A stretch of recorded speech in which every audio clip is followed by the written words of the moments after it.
चुड़ैल की शर्त। 3 सवालों के जवाब देकर जिंदा बचो, भाग दो। पहला सवाल का सही जवाब सबसे पहले।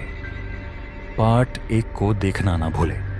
पार्ट 1 को देखने के लिए आई बटन पे क्लिक करें।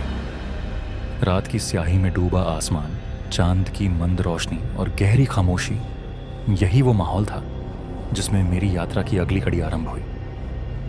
पिछली रात की डायरी ने मेरे दिल में एक अजीब सी बेचैनी और जिज्ञासा पैदा कर दी थी।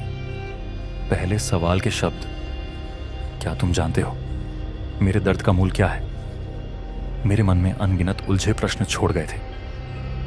अब मेरी ये ठान थी कि मैं इस पहले सवाल का सही जवाब ढूंढ निकालूंगा, चाहे इसके लिए मुझे अतीत की उन काली दर्द भरी कहानियों में उतरना पड़े। पुरानी गलियों में कदम। सांवरपुर गांव की सुनसान गलियों में चलते चलते मैं उस अतीत के निशान ढूंढता हुआ महसूस कर रहा था। हर एक पत्थर, हर एक दीवार मानो सदियों पुरानी कहानियां बयां कर रही थी। मुझे गांव के बुजुर्गों की बताई हुई बातों की गूंज सुनाई देती रही। कैसे माधुरी, एक मधुर सी मुस्कान लिए लड़की, ने अत्याचार झेलते हुए भी अपनी आशा नहीं खोई, परंतु अंततः उसके दर्द ने उसे चुड़ैल बना दिया। एक ऐसी चुड़ैल जिसने गांव के लोगों के लिए शर्त रखी कि जो भी उसके 3 सवालों का सही जवाब देगा उसे मुक्ति मिलेगी, वरना उसकी आत्मा अंधेरे में हमेशा के लिए कैद हो जाएगी। मंदिर में छुपा राज। महादेव भैया द्वारा मुझे बताया गया वह पुराना मंदिर वेदिका मेरे लिए रहस्यों की खान बनकर उभरा। मंदिर के अंधेरे प्रांगण में, जहां हर दीवार पर उकेरे गए पुराने चित्र और निशान मेरे होश उड़ा देते थे, मैंने धीरे धीरे संदूक खोला था। उस संदूक में छुपी डायरी के पन्नों ने मुझे माधुरी के दर्द की एक झलक दिखाई। उनमें लिखे शब्द मेरे दिल के करीब थे, जैसे किसी ने अपनी आत्मा का सारा दुख उधेड़ दिया हो। डायरी के पन्नों पर लिखी दास्तां बताती थी कि माधुरी का दर्द किसी सादे अत्याचार से कहीं अधिक गहरा था। उसे सिर्फ एक नौकरानी नहीं, बल्कि एक ऐसी महिला के रूप में देखा गया था जिसने अपने पूरे जीवन में अनगिनत दर्द सहा। वह दर्द, उसकी आत्मा में उमड़ता हुआ तूफान और अंततः उसका चुड़ैल में परिवर्तित हो जाना, ये सब एक अनकहे राज का हिस्सा थे। डायरी के एक पन्ने पर लिखी पंक्ति ने मेरे मन में हलचल मचा दी। मेरा दर्द, मेरा अत्याचार, मेरी अनसुनी चीखें, यही हैं मेरे अस्तित्व की जड़ें। ये शब्द पढ़ते ही मुझे ऐसा लगा मानो माधुरी की आत्मा मेरे अंदर उतर आई हो और कह रही हो, सच को पहचानो, वरना अंधेरा तुम्हें निगल जाएगा। दस्तावेजों की खोज। उस रात मैंने मंदिर के पुराने अभिलेखागार की ओर भी रुख किया। वहां के पुराने दस्तावेज, फोटो और कलाकृतियां मुझे उस काले अतीत की झलक देने लगे जिसने माधुरी की कहानी को जन्म दिया था। मैंने देखा कि एक पुराने पत्राचार में ठाकुर रणवीर सिंह का नाम बार बार आया था, जिसने माधुरी के साथ अत्याचार किया था। पत्रों में लिखी गई बातों से यह स्पष्ट होता जा रहा था कि समाज के बड़े लोगों ने मिलकर उस निर्दोष लड़की को चुड़ैल का टैग लगा दिया था, जिससे उसकी आत्मा में एक अटूट दर्द बस गया था। एक पुराने समाचार पत्र के अंश में लिखा था, गांव के काले इतिहास में एक महिला का दर्द, अत्याचार और अनदेखी चीखें आज भी हर रात की पुकार में सुनाई देती हैं। इस अंश ने मेरे अंदर की जिज्ञासा को और भी बढ़ा दिया। मैंने सोचा, अगर माधुरी का दर्द ही उसका अस्तित्व था, तो पहला सवाल, मेरे दर्द का मूल क्या है, का जवाब भी इसी दर्द में छुपा होगा। अंधेरी रात में अकेलापन और संघर्ष। रात के अंधेरे में जब मैं उस अभिलेखागार से बाहर निकला तो हवा में एक अजीब सी ठंडक थी, मानो कोई अदृश्य शक्ति मुझे चेतावनी दे रही हो। मेरी गाड़ी के पास से गुजरते हुए मैंने महसूस किया कि जैसे कोई परछाई मेरे साथ चल रही हो। हर कदम पर मुझे ऐसा महसूस हुआ कि मैं उस दर्द भरे अतीत के करीब पहुंच रहा हूं, जिसे समझना मेरे लिए जितना जरूरी है उतना ही खतरनाक भी। मेरे मन में लगातार यही सवाल घूम रहा था, क्या मैं उस दर्द का सही अर्थ समझ पाऊंगा? क्या मेरा हृदय उस सच्चाई को झेल पाएगा जो माधुरी ने अपने अस्तित्व में महसूस किया था। अंधेरी रात में हर तरफ सन्नाटा था और वो सन्नाटा खुद एक गहरी पुकार में बदल चुका था जो मुझे आगे बढ़ने के लिए मजबूर कर रहा था। पहला सवाल, दर्द की जड़। अगली सुबह जब चांदनी की हल्की रोशनी ने धरती पर अपने निशान छोड़े तो मैंने गांव की एक बुजुर्ग महिला से मुलाकात की जिनका नाम रमा दीदी था। रमा दीदी के चेहरे पर उस अतीत का गम साफ झलकता था। उन्होंने मुझसे कहा, अर्जुन बेटा, माधुरी का दर्द सिर्फ एक अत्याचार नहीं था। वह दर्द एक चुभती हुई पीड़ा थी जिसे हर उस इंसान ने महसूस किया जिसने कभी अन्याय सहा। उनकी बातों में एक गहरी सत्यता थी और उनके शब्द मेरे अंदर उस पहले सवाल का जवाब खोजने की चिंगारी बन गए। उन्होंने बताया कि माधुरी की आत्मा को मुक्त करने के लिए पहले सवाल का सही जवाब देना अनिवार्य था, एक ऐसा जवाब जो उसके अंदर के गहरे दर्द को समझ सके। रमा दीदी ने धीरे से कहा, उसका दर्द, उसकी चीखें, उसकी आत्मा की पुकार, यही हैं उसके अस्तित्व की जड़ें। अगर कोई यह समझ सके तो वही उसका सही उत्तर है। उनकी आंखों में आंसू थे और उनके शब्द मेरे दिल में गूंजने लगे। अब मुझे समझ में आने लगा था कि पहला सवाल का सही जवाब ढूंढना मेरे लिए सिर्फ एक चुनौती नहीं बल्कि एक आत्मिक यात्रा है। एक नई खोज की शुरुआत। उस दिन मैंने रमा दीदी के बताए हुए स्थानों पर जाकर पुराने मंदिर, हवेली और गांव के अभिलेखागार का गहराई से निरीक्षण किया। मुझे एक ऐसी जगह मिली जहां एक पुरानी मूर्ति के पास कुछ अनदेखे निशान बने हुए थे, मानो उस मूर्ति ने अपने हाथों से कुछ लिख दिया हो। उन निशानों में एक शब्द दोहराया जा रहा था, दर्द, और साथ ही एक और पंक्ति, अत्याचार की जड़। मेरी आंखों में आश्चर्य और भय दोनों की चमक थी। मुझे लगा कि शायद माधुरी के दर्द का सही उत्तर इसी निशान में छुपा है। मैंने उस निशान की फोटो खींच ली और उसे डायरी के पन्नों के साथ तुलना की। दोनों में एक अजीब सी समानता थी।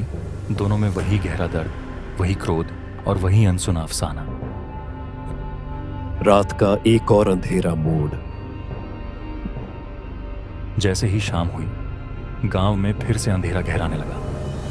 हवाओं में ठंडी सिसकियां चलने लगीं और चारों ओर एक अजीब सी चुप्पी छा गई। मैंने सोचा कि यह मौका है, मैं उस निशान की गहराई में उतर कर देखूं कि क्या मैं माधुरी के दर्द का सही अर्थ समझ सकता हूं। मैंने अपनी टॉर्च की रोशनी लेकर उस मूर्ति के पास पहुंचने का फैसला किया।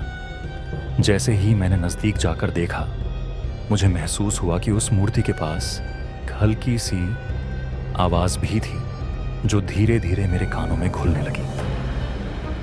सच को पहचानो, दर्द को समझो।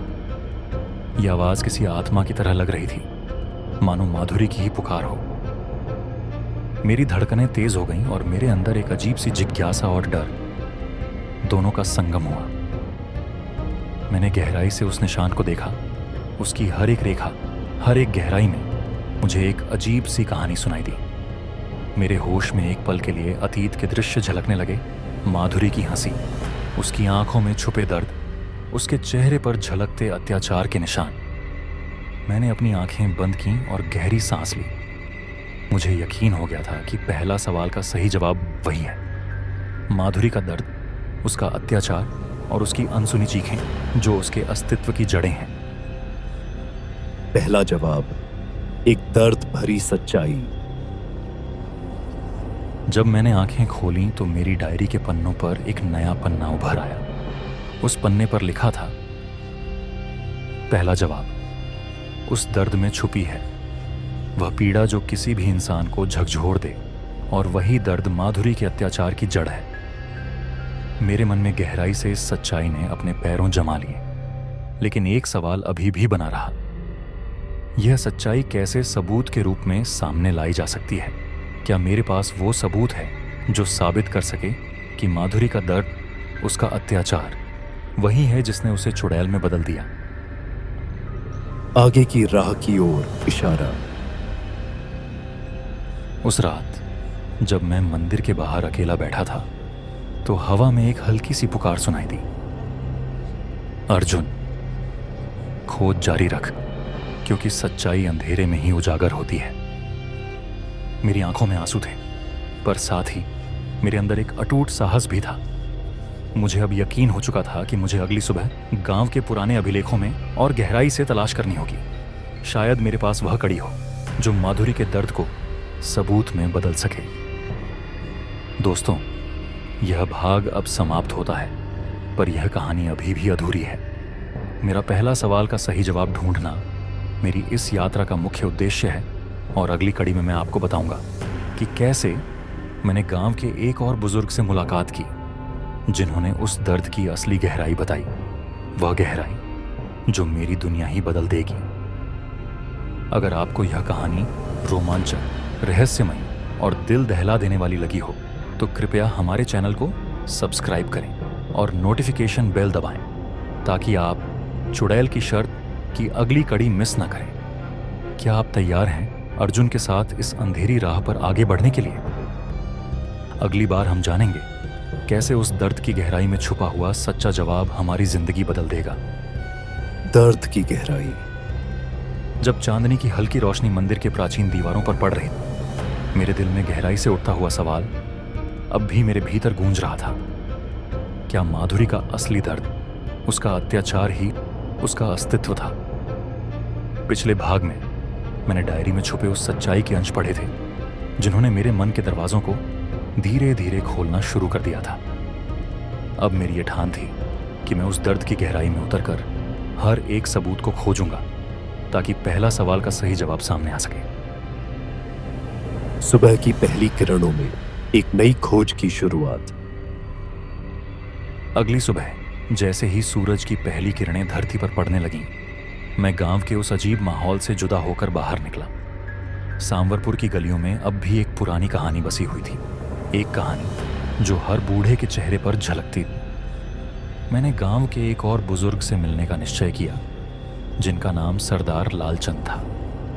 सरदार लालचंद ने अपने अनुभवों के साथ मुझे बताया कि माधुरी की आत्मा का दर्द सिर्फ डायरी के पन्नों में ही नहीं, बल्कि गांव की पुरानी तस्वीरों, मंदिर की दीवारों पर उकेरे निशानों और पुराने पत्रों में भी छिपा हुआ है। सरदार लालचंद ने मुझे एक पुराने किले के अवशेष की ओर ले जाया, जहां अब सिर्फ धूल और जर्जर ईंटें बची थीं। उन्होंने धीरे से कहा, बेटा, यहाँ की हर ईंट में माधुरी की चीखें, उसके दर्द के निशान बिखरे हैं।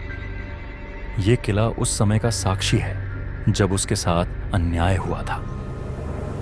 उनकी बातों से मेरे मन में उस दर्द की गहराई का एहसास हुआ, और मैं तुरंत वहां जाकर हर एक कोने की जांच करने लगा। मेरी टॉर्च की मंद रोशनी ने एक पुरानी दीवार पर उकेरे गए निशानों को उजागर किया। उनमें एक शब्द दोहराया जा रहा था, अत्याचार, और साथ ही एक लाइन, दर्द की जड़ वही है जो सच्चाई को जन्म देती है। इन शब्दों ने मेरे होश उड़ा दिए। मुझे यकीन हो गया कि माधुरी का दर्द, उसका अत्याचार, वही पहला सवाल का सही जवाब है। पर अब मुझे उस सबूत को भी खोजना होगा जो इस सच्चाई को साबित कर सके। गांव की गहराइयों में अतीत से एक मूक दास्तां। मैंने अपनी खोज जारी रखने के लिए गांव के पुराने अभिलेखागार की ओर रुख किया। वहां के कागज पत्र, पुरानी तस्वीरें और हाथ से लिखे पत्र मुझे उस अतीत के करीब ले आए जहां माधुरी ने अपने जीवन में अत्याचार झेला था। एक पुराने समाचार पत्र में एक खबर मिली जिसमें लिखा था कि एक महिला को जब उसका दर्द सहने का हद पार हो गई तो उसे गांव वालों ने चुड़ैल का टैग लगा दिया था। उस खबर में कुछ अजीब तारीखें और घटनाओं के विवरण थे जो मेरे मन में अनसुलझे सवाल छोड़ गए। सांवरपुर के एक अन्य बुजुर्ग, दीनानाथ जी, ने भी मुझे बताया कि उस घटना के बाद से गांव में हर अंधेरी रात कुछ नई घटना घटती रही है।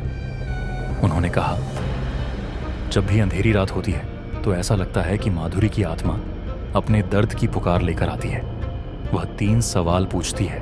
पहला, जो उसके दर्द की जड़ है। दूसरा, जो उस अत्याचार की सच्चाई को उजागर करता है। और तीसरा, जो उस बुरे कर्म का हिसाब लेता है। इन बातों ने मेरे भीतर एक नए सवाल की चिंगारी जगा दी। क्या मैं वह सबूत इकट्ठा कर सकूंगा जो इन 3 सवालों में से पहले सवाल का सही जवाब देगा। मेरा मन कह रहा था कि इस दर्द की गहराई में छुपा हुआ जवाब ही मेरी इस यात्रा का अगला मोड़ है। अंधेरे में एक नई परछाई, दर्द का एहसास। रात का सन्नाटा फिर से लौट आया था। जब मैं मंदिर के पास अकेला बैठा था तो हवा में एक हल्की सी मगर दर्द भरी फुसफुसाहट सुनाई दी। वह आवाज अब पहले से कहीं ज्यादा गहरी और संवेदनशील थी, मानो माधुरी खुद मुझसे कुछ कहने आई हो।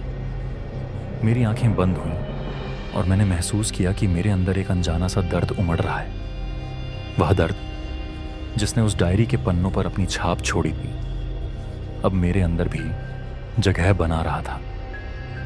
मेरे मन में उठे सवालों का तूफान और तेज हो गया। मुझे ऐसा महसूस हुआ कि मेरे भीतर वही दर्द भी बसा हुआ है जो माधुरी ने महसूस किया था। उस दर्द की गहराई में छुपा सच्चा जवाब मेरे सामने एक अस्पष्ट रूप में प्रकट हो रहा था, लेकिन उसे समझ पाना अभी भी एक चुनौती थी। पहले सवाल का पहला सबूत। उस रात जब मैं मंदिर से वापस आ रहा था तो एक सुनसान गली में मेरी नजर एक बूढ़े जर्जर पेड़ पर पड़ी, जिसके नीचे कुछ अजीब निशान थे। उन निशानों में से एक विशेष निशान ने मुझे मंत्रमुग्ध कर दिया, मानो उसमें अत्याचार शब्द दोहराया जा रहा हो। मैंने अपनी टॉर्च की रोशनी से उस निशान को बारीकी से देखा। उस निशान के किनारों पर उकेरे गए शब्द मुझे उस दर्द की सच्चाई का एहसास करा रहे थे जिसे मैंने पहले कभी महसूस नहीं किया था। उस पल मुझे ऐसा लगा मानो माधुरी की आत्मा मेरी ओर देख रही हो और कह रही हो, यह दर्द ही मेरा अस्तित्व है। मेरे मन में अब स्पष्ट हो गया था, पहला सवाल का जवाब उसी दर्द में छुपा है, वह पीड़ा जो माधुरी ने झेली थी। परंतु सवाल अब उठता है कि क्या मेरे पास वह सबूत है जो इस सच्चाई को साबित कर सके। मेरी खोज जारी रहने लगी और मुझे यकीन था कि अगले कुछ दिनों में मैं और भी गहरे राज उजागर कर पाऊंगा। आगे की राह का संकेत। जब मैंने उस निशान के पास से गुजरते हुए एक पुराने पत्र का टुकड़ा उठाया तो उस पर कुछ अजीब अंक लिखे हुए थे जिनका कोई अर्थ समझ में नहीं आया। इन अंकों में छुपा था शायद वह कोड जो माधुरी के दर्द और अत्याचार का हिसाब बताता हो। मेरे मन में फिर एक नया सवाल उठने लगा, क्या यह अंक मुझे उस सच्चाई तक ले जाएंगे जो माधुरी की आत्मा को मुक्त कर सके।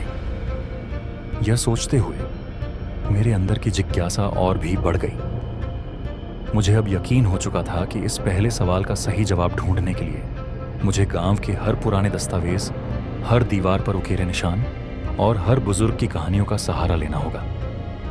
मेरा मन अतीत के दर्द से भर गया था और मुझे लगा कि जैसे जैसे मैं उस दर्द की गहराई में उतरता जाऊंगा, वैसे वैसे मेरे अंदर की आत्मा भी उस सच्चाई से रूबरू होने लगेगी। रात का एक और रहस्यमयी मोड़। जब अंधेरी रात फिर से वापस आई तो मेरे मन में अब भी वही पुरानी फुसफुसाहट गूंज रही थी, सच को पहचानो क्योंकि सच्चाई अंधेरे में उजागर होती है। उस आवाज ने मुझे ठान लिया कि मैं अपनी खोज जारी रखूंगा, चाहे कितना भी खतरनाक रास्ता क्यों ना हो। उस रात मैंने मंदिर के बाहर गांव की सुनसान गलियों में भी खुद को खोजने की कोशिश की। हर कदम, हर मोड़ पर मुझे ऐसा लगता था कि मैं माधुरी की आत्मा के करीब पहुंच रहा हूं। एक नई चुनौती का सामना। जैसे ही सुबह हुई, मैंने तय किया कि मैं गांव के अभिलेखागार में एक और पुराना रिकॉर्ड ढूंढूंगा। उस अभिलेखागार में मुझे कुछ ऐसे कागज मिले जिन पर माधुरी की मृत्यु से जुड़े तमाम घटनाओं का विवरण था। उनमें लिखा था कि जिस रात चुड़ैल की पुकार गूंजती है, उस रात किसी का भी गलत जवाब उसे हमेशा के लिए अंधेरे में बांध सकता है। यह बात मुझे और भी सतर्क कर गई। मैंने अपने रिकॉर्डर में उन कागजों की आवाजें कैद की और हर एक विवरण को नोट किया। मेरे मन में अब एक नया संकल्प आया, मुझे इस पहले सवाल के सही जवाब का सबूत इकट्ठा करना है ताकि माधुरी की आत्मा को शांति मिल सके। अगली राह की ओर संकेत। जैसे ही दिन ढलने लगा और अंधेरा फिर से अपने काले पंख फैलाने लगा, मेरे मन में सवालों का तूफान मच गया। क्या मेरा यह सफर मुझे उस सच्चाई तक ले जाएगा जो माधुरी के दर्द की जड़ को उजागर कर सके? क्या वे अंक जो मैंने उस पुराने पत्र के टुकड़े पर देखे वास्तव में उस दर्द की कहानी बयां करेंगे? दोस्तों, मेरी ये यात्रा अब अभी तक एक रहस्यमयी मोड़ पर आ पहुंची है। मैंने जो सबूत इकट्ठा किया है वह एक ओर सच्चाई का संकेत देता है तो दूसरी ओर मेरे अंदर और भी सवाल पैदा हो रहे हैं। मेरा मन कह रहा है कि अगली कड़ी में मैं उन पुराने अभिलेखों, उन तस्वीरों और उन बुजुर्गों की कहानियों को और गहराई से समझूंगा ताकि इस पहले सवाल का सही जवाब मिल सके, जो माधुरी के दर्द और अत्याचार की जड़ है। अगर आपको यह कहानी रोमांचक, रहस्यमयी और दिल दहला देने वाली लगी हो तो कृपया हमारे चैनल को सब्सक्राइब करें और नोटिफिकेशन बेल दबाएं ताकि आप चुड़ैल की शर्त की अगली कड़ी मिस न करें। क्या आप तैयार हैं मेरे साथ इस अंधेरी राह पर आगे बढ़ने के लिए? अगली बार हम जानेंगे कैसे मेरे सामने आए वे आखिरी सबूत जो माधुरी की आत्मा को मुक्त करने की चाबी साबित होंगे। अंतिम चुनौती और मुक्ति। रात की काली चादर ओढ़े आसमान में जैसे ही मेरी यात्रा अपने अंतिम पड़ाव पर पहुंची, मेरे दिल में एक अजीब सी बेचैनी और ठंडक का संगम होने लगा। अब तक मैंने जो सबूत, डायरी के पन्ने, पुरानी तस्वीरें और बुजुर्गों की कथाएं इकट्ठी की थीं, उन्होंने एक बात साफ कर दी थी। माधुरी का दर्द, उसका अत्याचार वही पहला सवाल का सही जवाब है। लेकिन उस सच्चाई को उजागर करने के लिए अब मुझे चुड़ैल की अंतिम चुनौती का सामना करना था। अंतिम कड़ी, काली घाटी का रहस्य। गांव के पुराने अभिलेखागार में इकट्ठा किए गए कागजों ने मुझे यह संकेत दिया कि माधुरी का असली दर्द उस काली घाटी में छुपा है, जहां एक पुराना कुआं अब भी अपने गहरे अंधेरे में राज छुपाए हुए है। कहते हैं कि उस कुएं से ही माधुरी की आत्मा ने अपनी चीखें और दर्द की पुकार छेड़ी थी। उसी कुएं में गांव के कुछ दस्तावेजों में लिखा था, जिस कुएं में जलती हुई आत्मा का दर्द समाया है वहीं अंधकार की जड़ भी है। मेरा मन कर रहा था कि मैं उस कुएं की खोज करूं, क्योंकि मुझे यकीन था कि वह अंतिम सबूत है जो चुड़ैल की शर्त को पूरा करने में मेरी मदद करेगा। अंधेरी रात में जब हवाओं ने फिर से ठंडी सिसकियां फैलानी शुरू की और चांदनी की मंद रोशनी ने धरती पर अपने निशान छोड़े, मैं उस काली घाटी की ओर निकल पड़ा। रास्ते में हर मोड़ पर मुझे ऐसा महसूस हुआ कि कोई अदृश्य निगाहें मुझे घूर रही हैं, मानो माधुरी की आत्मा खुद मेरी ओर देख रही हो। हर कदम पर मेरे दिल की धड़कन तेज हो रही थी और हर सूखी पगडंडी पर मेरे कदमों की आहट मुझे चेतावनी देती रही। सच का सामना कर अर्जुन, वरना अंधेरा तुझ पर ही चढ़ जाएगा। कुएं का सामना और 3 सवाल। जब मैं अंततः उस पुराने जंग लगे कुएं के पास पहुंचा तो उसकी दीवारें सालों पुराने गहरे निशानों से ढकी हुई थीं।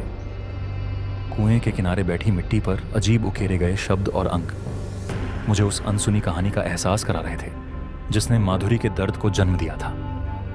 मेरी टॉर्च की मंद रोशनी में मुझे कुएं के पास एक हल्की सी चमक दिखाई दी, मानो कुएं से कोई आत्मा बाहर आ रही हो। जैसे ही मैंने उस कुएं के पास अपना कदम रखा, अचानक हवा में एक ठंडी सी फुसफुसाहट गूंजने लगी।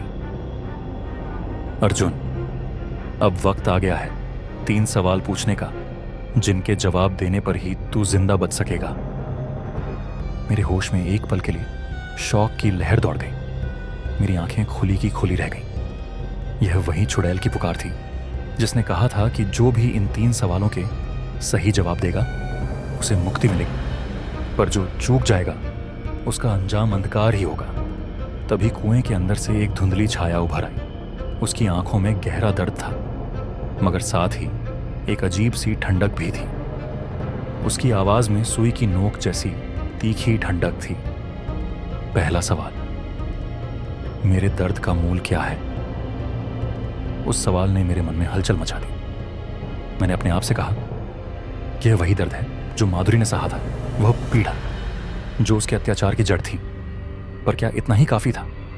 क्या मेरी समझ में वह गहराई उतनी ही थी जितनी उसने महसूस की थी? आत्मसंशय और आखिरी सबूत। जब मैं उस पहरेदार प्रश्न का जवाब सोच रहा था तो कुएं के किनारे एक पुराना पत्थर टूटकर गिरा। उस पत्थर पर उकेरे गए शब्द थे, सत्य वही है जो दर्द से जन्म लेता है। मेरे अंदर एक अनजान सी कंपी सी उठ गई। क्या ये वही निशान था जो माधुरी के दर्द को दर्शाता है? मैंने पत्थर को उठाया। उसकी कठोरता में मुझे एक अजीब सी सत्यता का एहसास हुआ। उस क्षण मैंने महसूस किया कि शायद मेरा पहला जवाब पहले से ही मेरे अंदर छुपा था। मेरे अपने दर्द, मेरे अपने संघर्षों में, जो मैं हर अंधेरी रात में महसूस करता हूं। अचानक हवा में फिर से उस चुड़ैल की फुसफुसाहट गूंजने लगी। दूसरा सवाल आने वाला है अर्जुन। लेकिन मेरे मन में अभी पहले सवाल का उत्तर अधूरा सा रह गया था। उस पत्थर के निशान, उस कुएं की गहराई और मेरे अंदर की छुपी पीड़ा, सब कुछ एक रहस्य में ढलते जा रहे थे। मैंने अपने रिकॉर्डर पर वह आवाज कैद कर ली, क्योंकि मुझे यकीन था कि अगली चुनौती भी उतनी ही गंभीर होगी। अंतिम चुनौती की पूर्व तैयारी। उस रात जब मैं कुएं के पास अकेला बैठा था तो मेरे मन में कई सवाल उठने लगे। क्या मेरा पहला जवाब सच में माधुरी के दर्द को उजागर कर रहा है? क्या मैंने उस अतीत की सच्चाई को सही ढंग से समझा है, या फिर मेरे अंदर का वह अंधेरा भी उसी का हिस्सा है? हर पल, हर सांस मेरे लिए एक चुनौती बन गई। मुझे अब यह समझ में आने लगा कि इस चुड़ैल की शर्त सिर्फ बाहरी दुनिया का नहीं, बल्कि मेरे अपने दिल और आत्मा का भी इम्तिहान है। मैंने ठान लिया कि अगली सुबह मैं गांव के अन्य दस्तावेजों और पुरानी कहानियों की ओर ध्यान दूंगा, ताकि इस पहले सवाल का पूरा जवाब मिल सके। मेरे रिकॉर्डर में उस चुड़ैल की आवाज गूंज रही थी और मेरे मन में एक नया संकल्प जग उठा। सच को पहचानो, क्योंकि यही है सच्ची मुक्ति। अंतिम संदेश। दोस्तों, इस अंधेरी रहस्यमयी यात्रा का यह हिस्सा अब समाप्त हो चुका है, पर मेरा सफर अभी भी जारी है। मैंने पहला सवाल का कुछ हद तक जवाब ढूंढ लिया है, पर अभी भी 2 सवाल बाकी हैं, जिनका सामना करना मेरी अगली चुनौती होगी। क्या मैं अपने अंदर छुपे उस दर्द और अत्याचार की सच्चाई को पूरी तरह समझ पाऊंगा? क्या माधुरी की आत्मा को वह शांति मिलेगी जिसकी उसे तलाश है? अगर आपको यह कहानी रोमांचक, रहस्यमयी और दिल दहला देने वाली लगी हो तो कृपया हमारे चैनल को सब्सक्राइब करें और नोटिफिकेशन बेल दबाएं, ताकि आप चुड़ैल की शर्त भाग 3, दूसरा सवाल और अगली चुनौती की अगली कड़ी मिस न करें। क्या आप तैयार हैं मेरे साथ इस अंधेरी राह पर आगे बढ़ने के लिए? यही सवाल अब मेरे और आपके बीच में एक नई चुनौती बन चुका है। अगले भाग में हम जानेंगे कि कैसे मैं उस दूसरे सवाल का सामना करूंगा जो मेरी जिंदगी के सबसे अंधेरे राज को उजागर कर देगा।